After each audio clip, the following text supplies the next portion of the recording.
Memory. It's fundamental, isn't it? I mean, it really builds who we are. Absolutely. It connects us, shapes our view of the world, lose it, and Yeah. What happens to identity? yeah, To, society itself? that's the core of it, really. Our memories, personal, shared, they're the foundation. You take them away, or worse, manipulate them. The implications are just staggering. Okay, so today we're plunging into a piece of fiction called The Amnesia Wars. Mm-hmm. Now, this isn't just a plot summary, listeners. Think of it more like a thought experiment. Yeah, exactly. Fiction like this holds up a mirror, doesn't it, to our anxieties. And this story paints this picture, this world where memory itself is, well, it's the battleground. Precisely. The Amnesia Wars really digs into that terrifying idea of memory as a weapon. It lets us explore these complex ideas Yeah. in a really compelling way. Even if it is imagined. Right. So the premise is pretty startling. Get this. A sudden, silent pulse. Mm. Just wipes recent memories. Gone. And at first, it's these small things, right? Kind of unsettling glitches. Yeah, like a mother forgets her kid's name for a second, or a father looks at his own wedding photos and just blinks. It feels almost surreal, that kind of widespread forgetting popping up. But the story, it doesn't stay small for long, does it? No, no.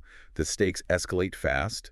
These incidents, they get more frequent, deeper You're talking losing hours of time. than whole days, Mm. even weeks just vanishing from people's minds. And that image you mentioned earlier, an army marching, but they have absolutely no memory of why they're marching. It's incredibly potent, Yeah. really underscores how vital memory is for any kind of shared purpose, any coordinated action. Chilling to think about that kind of breakdown. Mhm. And the response in the story is equally dramatic. They develop these mind walls. Right, mind walls to protect memories. Mm-hmm. And mnemonic implants designed to What? record and, restore them if needed. Suddenly your own mind is the front line, Mm. constantly under siege. And what's fascinating there is how quickly they recognize the value of memory. This immediate tech arms race springs up. Yeah, it's instant. And that quote from the instructor, it really captures the whole thing. Oh, yeah. Read that again. It's impactful. War isn't about killing anymore. It's about erasure. Control the narrative, control the past, control everything. Wow. It just highlights that shift, doesn't it? From physical destruction to just manipulating reality. Exactly. Through memory control. Which brings us to the protagonist. Their experience takes this really unsettling turn. Even with all these defenses, these mind walls and implants. They start noticing things, gaps. After battles or missions, chunks of their own past are just missing. Yeah, and it's not like just forgetting where you put your keys, is it? No, it's deeper. This feeling that their own history, their recorded history even, is incomplete, unreliable. That internal struggle is so key. Their unease points to, well, the inherent vulnerability of relying on these external or even augmented memory systems. And then Lena comes into the picture. Right. Yeah.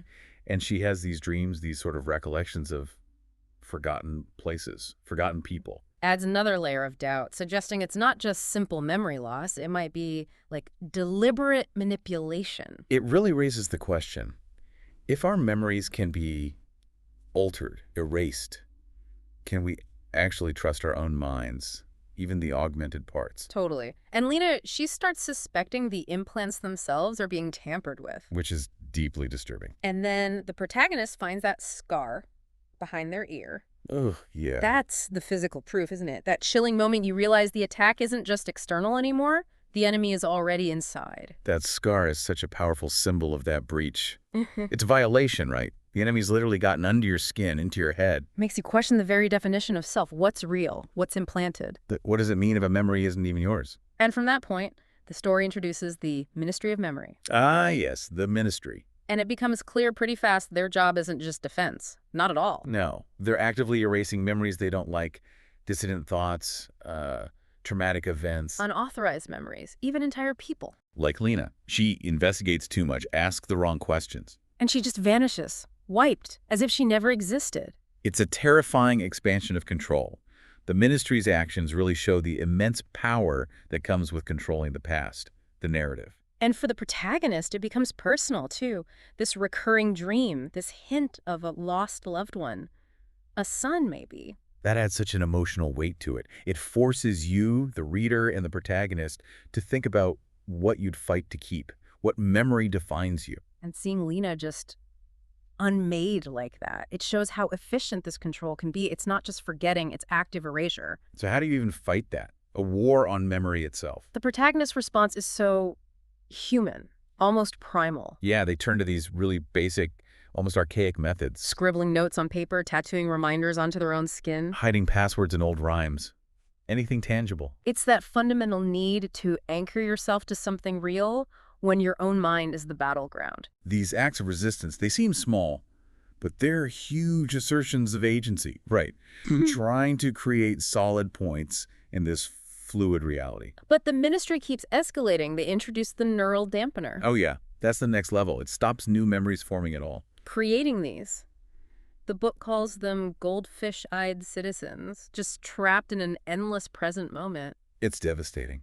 Really drives home what happens when you lose the ability to learn, to remember, to build on the past. And amidst this, we meet the rememberers. Right, this underground resistance cell. And what are they using? Old tech? Analog stuff? Vinyl records, physical books, printed photographs, clinging to fragments. They gather, they share stories, recite histories, trying to keep memories alive communally. But there's that heartbreaking irony, isn't there? Yeah. Even the rememberers, the ones fighting against forgetting. They're slowly forgetting too, losing the very things they're trying so desperately to preserve. It just highlights how fragile memory is, even when you're actively fighting for it. Can you really safeguard the past when the world is designed to make you forget? It's a profound challenge. Eventually, though, the protagonist gets caught. And subjected to reconditioning. The description is just bleak. Stripped bare, they can't answer basic questions. Who are you? Where are you from? Nothing. And a cold voice approving. Good. Very good. Yeah. Signifies the complete obliteration of who they were. It's the ultimate victory for the ministry, isn't it? Not just wiping events, but dismantling the person, replacing their history entirely. Just underscores how terrifyingly effective it is. But then there's that flicker, a tiny glimmer. Right. The protagonist wakes up. They're Lieutenant Harris now. No memory of being in the resistance. None of that internal struggle. Fully integrated. Leaves the official story, right? That they helped win the war against those who tried to destroy history. Yeah, the ultimate irony. But then they see something. That faded tattoo on their skin. The anchor they tried to create earlier. It catches their eye. A date, a name, and that message, don't forget. And just for a second. It comes rushing back, fragments.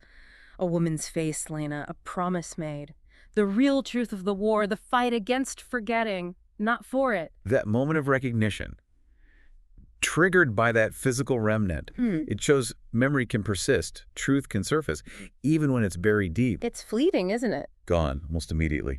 The conditioning holds, the memory is lost again. And the protagonist, Lieutenant Harris, just carries on, following orders in the ongoing war, completely unaware of the truth they just touched. It's such a powerful, deeply unsettling ending. Leaves you wondering, how many other moments like that are lost? How many people carry truths they can no longer access? It really makes you think, doesn't it, about what we take for granted. This fictional Amnesia Wars, it forces us to look at how fragile our memories actually are. And how fundamental they are to, well, everything, our identity, individually and collectively. So think about it. What parts of your past, your memories, would you fight tooth and nail to protect? What would it truly mean to lose that ability, to forget the people, the experiences that made you?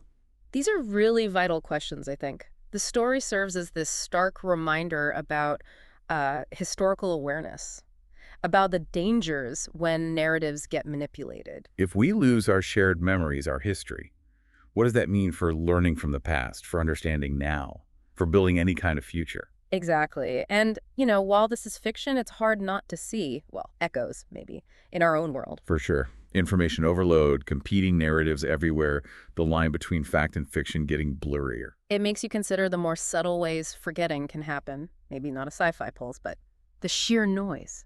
Digital histories being rewritten, certain voices amplified while others are silenced. It's definitely a potent reminder to stay critical, to value history, to protect knowledge, especially now in this landscape that changes so fast.